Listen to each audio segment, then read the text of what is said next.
ಮಳವಳ್ಳಿ ತಾಲೂಕು.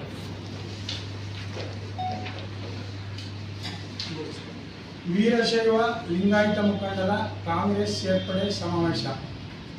ಮಂಡ್ಯ ಜಿಲ್ಲೆ ವೀರಶೈವ ಲಿಂಗಾಯತ ಸಮುದಾಯವು ಜಿಲ್ಲೆಯಲ್ಲಿ ಸರಿಸುಮಾರು 3 ಲಕ್ಷಕ್ಕೂ ಅಧಿಕ ಮಂದಿ ಲಿಂಗಾಯತ ವೀರಶೈವ ಸಮುದಾಯವಿದ್ದರೂ ರಾಜಕೀಯ, ಧಾರ್ಮಿಕ, ಸಾಮಾಜಿಕ, ಶೈಕ್ಷಣಿಕ, ಆರ್ಥಿಕ ಕ್ಷೇತ್ರದಲ್ಲಿ ನಿರೀಕ್ಷಿತ ಪ್ರಗತಿ ಕಾಣದೆ ಹಿನ್ನಡೆ ಅನುಭವಿಸುತ್ತಿರುವ ನಮ್ಮ ಸಮಾಜದ ಏಳಿಗೆಯನ್ನು ನಿರೀಕ್ಷಿಸಿ ಸುಂಡಳ್ಳಿ ಸೋಮಶೇಖರ್ ವೀರಶೈವ ಮುಖಂಡರು ಹಾಗೂ ಬಿಜೆಪಿ ಮೇಲ್ಕೋಟೆ ಪರಾಜಿತ ಅಭ್ಯರ್ಥಿ ಮತ್ತು ಜಿಲ್ಲಾಧ್ಯಕ್ಷರು ವೀರಶೈವ ಲಿಂಗಾಯತ ವೇದಿಕೆ ಮಂಡ್ಯ ಜಿಲ್ಲೆ, ನಾನು ಮತ್ತು ನನ್ನ ಬೆಂಬಲಿಗರು, ಸ್ನೇಹಿತರು, ಸಮಾಜದ ಮುಖಂಡರ ಒತ್ತಾಯದ ಮೇರೆಗೆ ನಾನು ಇಂದು ಬಿಜೆಪಿ ಪಕ್ಷವನ್ನು ತೊರೆದು ಸ್ನೇಹಜೀವಿ ಮಂಡ್ಯ ಜಿಲ್ಲಾ ಉಸ್ತುವಾರಿ ಸಚಿವರು ಆತ್ಮೀಯರಾದಂಥ ಎನ್ ಚೆಲುವರಾಯಸ್ವಾಮಿಯವರ ನೇತೃತ್ವದಲ್ಲಿ ಮುಂದಿನ ದಿನಗಳಲ್ಲಿ ಕಾಂಗ್ರೆಸ್ಗೆ ಸೇರ್ಪಡೆಯಾಗುತ್ತಿದ್ದೇವೆ. ಮುಂಬರುವ ಲೋಕಸಭಾ ಚುನಾವಣೆಯಲ್ಲಿ ಕಾಂಗ್ರೆಸ್ ಅಭ್ಯರ್ಥಿ ವೆಂಕಟರಮಣಗೌಡ ಉರುಫ್ ಸ್ಟಾರ್ ಚಂದ್ರರವರ ಗೆಲುವಿಗೆ ಶ್ರಮಿಸಲು ಸಮಾಜದ ಮುಖಂಡರು ತೀರ್ಮಾನಿಸಿದ್ದಾರೆ. ಶೀಘ್ರದಲ್ಲೇ ರಾಜ್ಯ ಮತ್ತು ಜಿಲ್ಲೆಯ ವೀರಶೈವ ಮುಖಂಡರ ಬೃಹತ್ ಕಾಂಗ್ರೆಸ್ ಸ್ವಾಭಿಮಾನಿ ವೀರಶೈವ ಲಿಂಗಾಯತರ ಸೇರ್ಪಡೆ ಸಮಾವೇಶವನ್ನು ಮಂಡ್ಯದಲ್ಲಿ ನಡೆಸಲಿದ್ದು, ಈ ಸಮಾರಂಭದಲ್ಲಿ ಜಿಲ್ಲೆಯ 300ಕ್ಕೂ ಹೆಚ್ಚು ಗ್ರಾಮ ಪಂಚಾಯಿತಿ ಸದಸ್ಯರು, ಸೇವಾ ಸಹಕಾರ ಸಂಘದ ನಿರ್ದೇಶಕರು, ಹಾಲು ಉತ್ಪಾದಕ ಸಹಕಾರ ಸಂಘದ ನಿರ್ದೇಶಕರು, ಜಿಲ್ಲೆಯ ಹಲವು ವೀರಶೈವ ಲಿಂಗಾಯತ ಒಕ್ಕೂಟಗಳ ಸದಸ್ಯರು ಮತ್ತು ಹಾಲಿ ಮತ್ತು ಮಾಜಿ ಮುಖಂಡರು, ಮಹಿಳಾ ವೀರಶೈವ ಲಿಂಗಾಯತ ಸಂಘಟನಾ ಸದಸ್ಯರುಗಳು ಈ ಸಮಾವೇಶದಲ್ಲಿ ಬೃಹತ್ ಕಾಂಗ್ರೆಸ್ ಪಕ್ಷವನ್ನು ಬೆಂಬಲಿಸಿ ಸೇರ್ಪಡೆ ಕಾರ್ಯಕ್ರಮವನ್ನು ಹಮ್ಮಿಕೊಂಡಿದ್ದೇವೆ. ದಯಮಾಡಿ ಜಿಲ್ಲೆಯ ವೀರಶೈವ ಲಿಂಗಾಯತ ಮತದಾರರು ಈ ಬಾರಿ ನಡೆಯುವ ಲೋಕಸಭಾ ಚುನಾವಣೆಯಲ್ಲಿ ಕಾಂಗ್ರೆಸ್ ಅಭ್ಯರ್ಥಿ ವೆಂಕಟರಮಣಗೌಡ ಉರುಫ್ ಸ್ಟಾರ್ ಚಂದ್ರರವರಿಗೆ ಮತ ನೀಡುವ ಮೂಲಕ ಬೆಂಬಲಿಸುವ ನಿರ್ಣಯವನ್ನು ಈ ಸಮಾವೇಶದಲ್ಲಿ ತೆಗೆದುಕೊಳ್ಳಲಾಗುತ್ತದೆ.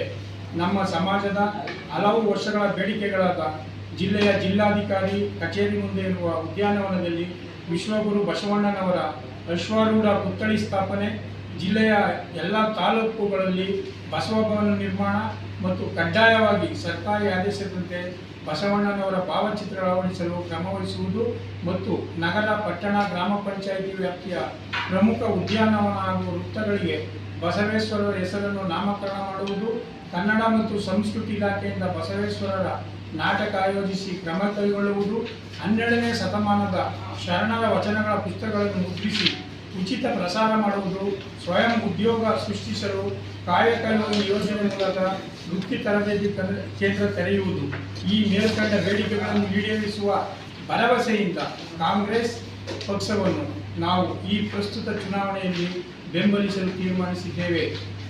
ಪ್ರಸ್ತುತ 2024ರ ಲೋಕಸಭಾ ಚುನಾವಣೆಯಲ್ಲೂ ಕೂಡ ರಾಜ್ಯ ಮತ್ತು ಜಿಲ್ಲೆ ರಾಜಕಾರಣದಲ್ಲಿ ಲಿಂಗಾಯತ ಸಮಾಜದ ನಿರ್ಣಾಯಕ ಶಕ್ತಿ ಅಡಗಿದೆ. ಜಿಲ್ಲೆಯಲ್ಲಿ ಬಹುಸಂಖ್ಯಾತೆಯಲ್ಲಿ ಲಿಂಗಾಯತರು ಇದ್ದರೂ ರಾಜಕೀಯವಾಗಿ ತೀವ್ರ ಹಿನ್ನಡೆ ಅನುಭವಿಸುತ್ತಿರುವುದು ದುರಂತ. ಸ್ವಾತಂತ್ರ್ಯ ಬಂದು 75 ವರ್ಷ ಕಳೆದರೂ ಮಂಡ್ಯ ಜಿಲ್ಲೆಯಲ್ಲಿ ಎಲ್ಲ ರಾಜಕೀಯ ಪಕ್ಷಗಳು ವೀರಶೈವ ಲಿಂಗಾಯತ ಮತದಾರರನ್ನು ವೋಟ್ ಬ್ಯಾಂಕ್ ಮಾಡಿಕೊಂಡು ತಮ್ಮ ಅಧಿಕಾರ ಗದ್ದಿಗೆಯನ್ನು ಭದ್ರಪಡಿಸಿಕೊಳ್ಳುವುದನ್ನು ಬಿಟ್ಟರೆ ಸಮುದಾಯದ ಪರವಾಗಿ ಯಾವ ಪಕ್ಷದ ನಾಯಕರು ಧ್ವನಿಯಾಗಲಿಲ್ಲ. ಇದಕ್ಕೆಲ್ಲ ಮನನೊಂದು ಸ್ನೇಹಿತರ, ಸಮಾಜದ ಮುಖಂಡರ ಒತ್ತಾಯದ ಮೇರೆಗೆ ಈ ಬಾರಿ ರಾಜಕೀಯ ಕುತಂತ್ರಗಳಿಗೆ ನಮ್ಮ ಸಮಾಜ ಬಲಿಯಾಗದೆ ಮಂಡ್ಯ ಜಿಲ್ಲೆಯ ಅಭಿವೃದ್ಧಿಗಾಗಿ ಶ್ರಮಿಸುತ್ತಿರುವ ಮತ್ತು ನಮ್ಮ ಸಮಾಜಕ್ಕೆ ಒಳ್ಳೆಯ ಸ್ಥಾನಮಾನ ನೀಡುತ್ತಿರುವ ಸಿದ್ದರಾಮಯ್ಯ ಮತ್ತು DK ಶಿವಕುಮಾರ್ ಅವರ ನೇತೃತ್ವದ ಕಾಂಗ್ರೆಸ್ ಸರ್ಕಾರದಲ್ಲಿ ಜಿಲ್ಲೆಯ ನಾಯಕರಾದ ಚೆಲುವರಾಯಸ್ವಾಮಿಯವರ ಕೈ ಬಲಪಡಿಸಲು ನಾವು ಕಾಂಗ್ರೆಸ್ ಪಕ್ಷವನ್ನು ಬೆಂಬಲಿಸಬೇಕೆಂದು ಈ ಮೂಲಕ ಮನವಿ ಮಾಡಿಕೊಳ್ಳುತ್ತೇನೆ. ಧನ್ಯವಾದಗಳು. ಸುಂದರಿ ಸೋಮಶೇಖರ್, ಜಿಲ್ಲಾಧ್ಯಕ್ಷ. ಸರ್, ಇದು ನಿಮ್ಮ ಒಬ್ಬರದ್ದು ನಿರ್ಧಾರನಾ ಅಥವಾ ಇಡೀ ಸಮುದಾಯದ, ಮಂಡ್ಯ ಜಿಲ್ಲೆಯಲ್ಲಿ ಇರುವಂಥ ಲಿಂಗಾಯತ ಸಮುದಾಯದ ನಿರ್ಧಾರನಾ? ನಮ್ಮ ಸಮುದಾಯದ ಒಂದು ಸಂಘಟನೆ ವೀರಶೈವ ಲಿಂಗಾಯತ ವೇದಿಕೆ, ನಾನು ಜಿಲ್ಲಾಧ್ಯಕ್ಷ, ಒಂದು ತೀರ್ಮಾನ. ನಾವು ಈಗಾಗಲೇ ಒಂದು ಮುನ್ನುಡಿಯನ್ನು ಸಭೆ ಮಾಡಿದ್ದೀವಿ. ಆ ಸಭೆಯ ನಿರ್ಣಯದಂತೆ ನಾವು ಮಾಡಿದ್ದೀವಿ. ಸಮಾವೇಶ ಮಾಡ್ತಾ ಇದ್ದೀವಿ. ಒಂದು 300 ಜನ ಗ್ರಾಮ ಪಂಚಾಯತಿ ಹಾಲಿ ಮತ್ತು ಮಾಜಿ ಸದಸ್ಯರುಗಳು ಸಮೇತ ನಿರ್ದೇಶಕರು ಹಾಗೂ ಸಂಘಟನೆಗಳು ಎಲ್ಲ ನಾವು ಬೆಂಬಲಿಸ್ತೀವಿ. ಯಾವ ಸಮಾವೇಶ? ಶೀಘ್ರ ಡೇಟ್ ತಗೋತಾ ಇದ್ದೀವಿ. ಜಿಲ್ಲೆಯಲ್ಲಿ ಎಷ್ಟು ಜನಸಂಖ್ಯೆ ಇದೆ ಸರ್ ತಮ್ಮದು? 3 ಲಕ್ಷ ಚಿಲ್ಲರೆ ಇದೆ. ಹೌದು ಸರ್. ಓಕೆ. ನಿಮ್ಮ ಸಂಘಟನೆಯಲ್ಲಿ ಎಷ್ಟು ಜನ ಸದಸ್ಯರು?